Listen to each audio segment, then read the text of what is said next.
I'm in Thurmond, West Virginia. Kind of a ghost town now. This is gonna be a fun one. I got trains going by. I got old train depots. People used to live in this town. This used to be a booming town. It now has 0 residents. 0. Whoa. Buckle up, kids. You're about ready to take a ride on the toll road. Thurmond, a town with 0 residents, and I still run into someone I know. That's not true. I heard they have 5 residents. He's lying to me. What's going on, everybody? You ready for an adventure? What's their names? There's only 5 people. Bill, Joe, Stephen, Bill. Not a single woman in this town. There's 2 Bills. Not a single female in this town. I said Sue. A boy named Sue. Yeah, boy named Sue. Now we were supposed to meet Road Trip Rich here. Where the heck is he? He's sitting gallivanting somewhere. He is a gallivanter. Yeah. Those don't know, they know. We'll start off looking at the passenger depot. 2-story Thurmond Depot was built in 1904. Here's a depiction of some of the town folk that lived here back in the day, and I just get a strange feeling someone's watching me. Someone weird. What are you doing?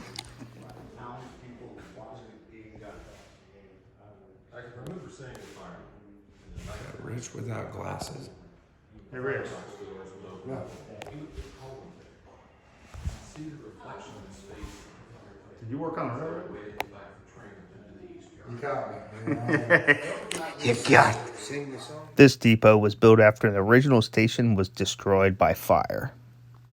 The upper level housed the signal tower, the offices of the dispatcher, trainmaster, conductor, while the lower level served travelers. They had a ticket agent office, a baggage room, waiting room, restrooms, and of course you have to have a snack and newsroom.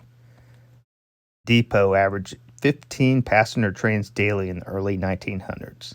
Today, the CSX Railroad still has about a dozen trains that pass through here, and I think I see one now. Let's go take a look. Brandon's claiming he used to be a switchman and he knows which way this train's going. Yeah, we'll see about that.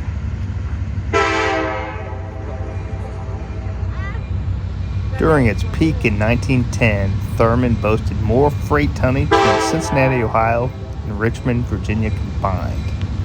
During that year, they had 75,000 passengers pass through the town depot, 2 hotels, 2 banks, a restaurant, movie theater, and anything else you'd find in a major city.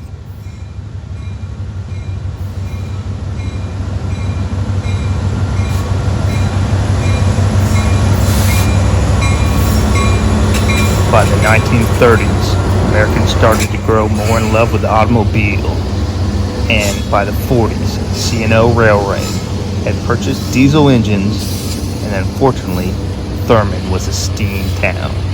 In 1995, the National Park Service took over and restored the Thurmond Depot, and today there are over 20 park-owned structures in the historic district. Tubby!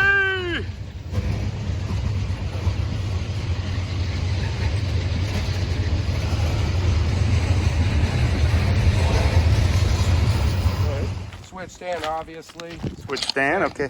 You follow the point. So it's gonna Follow what points?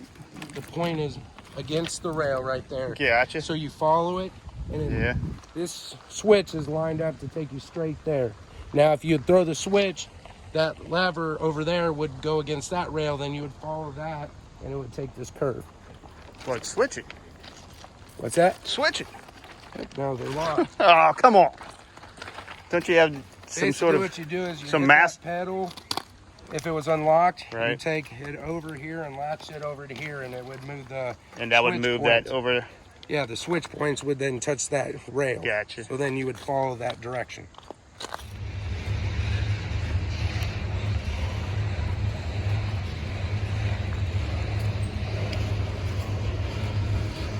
Hey, road trip. Ghost signage there. Looks like is that a sign for a jeweler there? Looks like. This is one time was a bank, and on the other side, I believe, where there's that open thing, used to be the hotel that brought a lot of people here or something. This is the Mankin Cox building. On the right side is the Mankin Drug Company, and to the left house the New River Banking and Trust Company. A little timeline of the city from its glory days.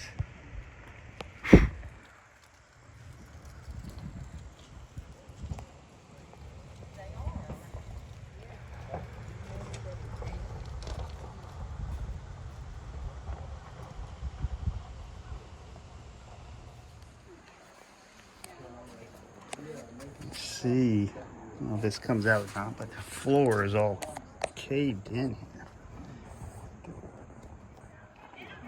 See where the floor is all caved in there, Rich?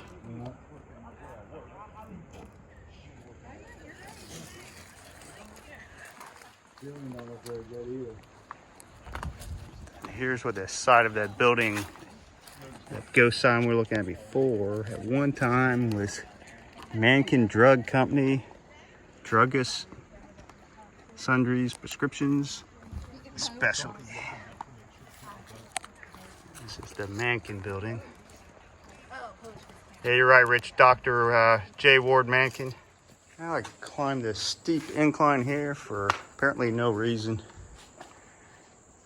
This is in between the Mankin building, and I'm not sure what this building is here, but there's about a 97% chance I'm gonna fall going down here.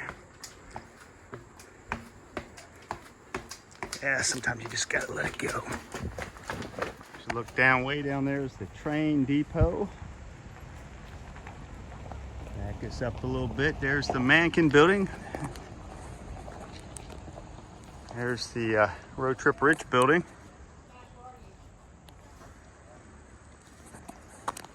There's the rest of the town.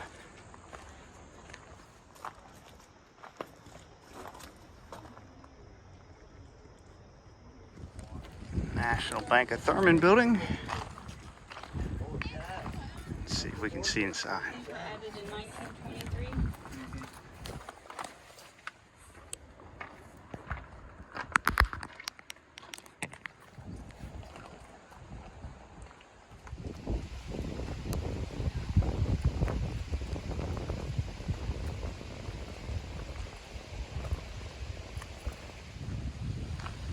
Brandon, I guess, and this is the Texas Ohio Railroad coal chute here. What's that? Is this a coal chute, I assume? Yeah, for Chesapeake and Ohio. And from my 1922. understanding, back in the day, a track would have ran right through here. So Oh, envision another track. They would have came here, and then the cars would have sat under Stop, and then they there, and then it would have dropped coal dump down, down. in there. Cool. Now I can't remember how it was fed up into the chute to drop it down. Inside the coal room, we found like a engine room, I guess. Got young Brandon is shining some light on this for me. You tip it a little more that way. Like that? Yeah, there's no, can't really see too much, honestly. Rich, you gonna walk the gauntlet here? Now, what do you suppose this room was here?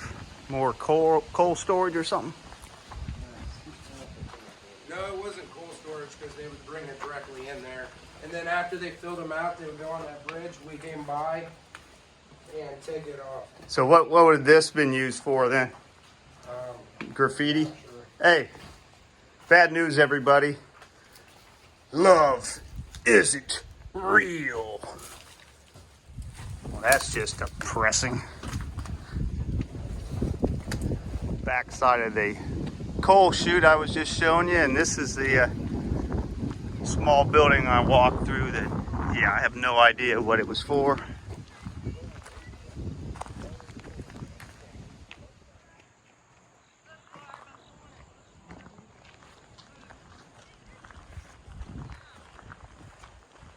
This is a Thurmond Historic Guest House.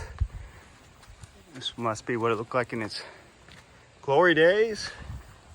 Here she is today. The porch, yeah, once again, last episode. Doozy! What is this? Something's posted, probably telling me not to go back here. Private property. I wonder if that's back that way. And that's as far as I'll go. few houses on the hill. And what is this? Sid Childers' Margie Richmond house. Sid and Margie's house. They boarded up the front door. House. Oh, there's no entering there, Brandon? What's that, Bob? Hey, this would be a good chair for Rich. Sid and Margie. Yeah, that's a kind of do not disturb if I've ever seen one.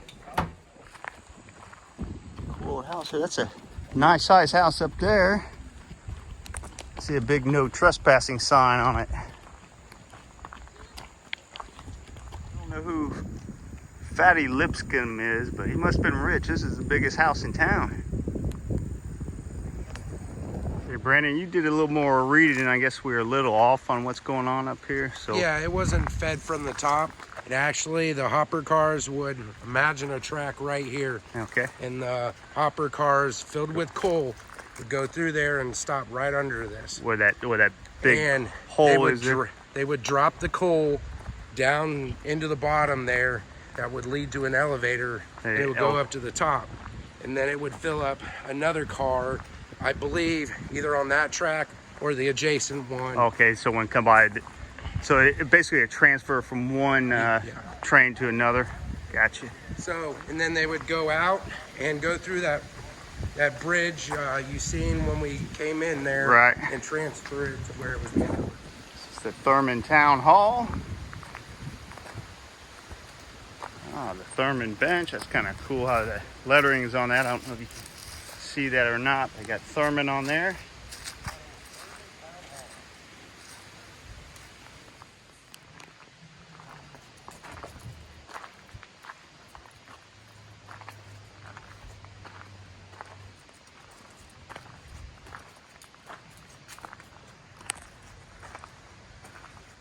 And a town can't be a town unless it has a United States Post Office.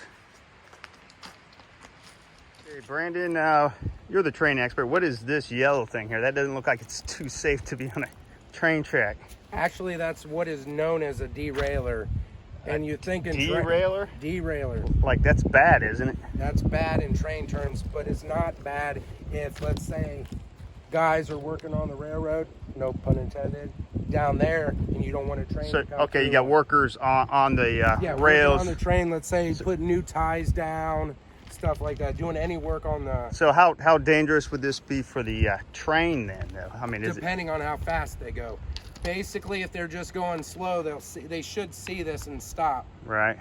Basically, you're supposed to. So generally, be in areas where they shouldn't be going fast, anyways. Well, they shouldn't be going into the area At all. Fast at all. Okay, I got you. So basically, either a guy's working down there, right, or maybe there's another train down there, so they set it up through coordination. Okay. Now, if the train comes along, they're going to hit this, and the wheel's going to derail over here. Now, depending on how fast they go, how bad it could be. Right. And even one where your wheels barely pop off the rail, you're talking about many thousands of dollars, even up into the hundreds of thousands, I bet. just to get cranes to put them back on the rail. Yeah. And I think it's $6,000 to $8,000 just to get them on site without doing any work.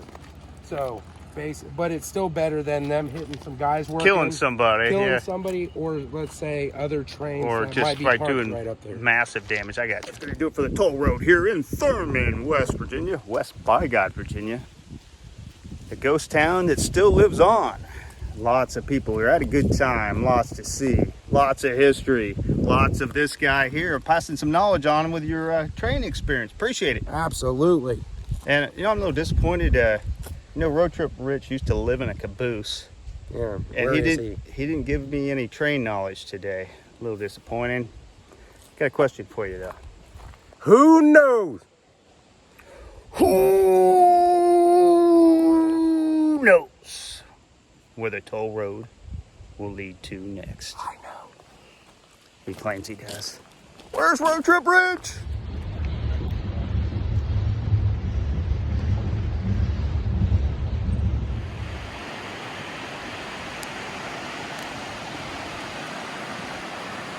Hey Brandon.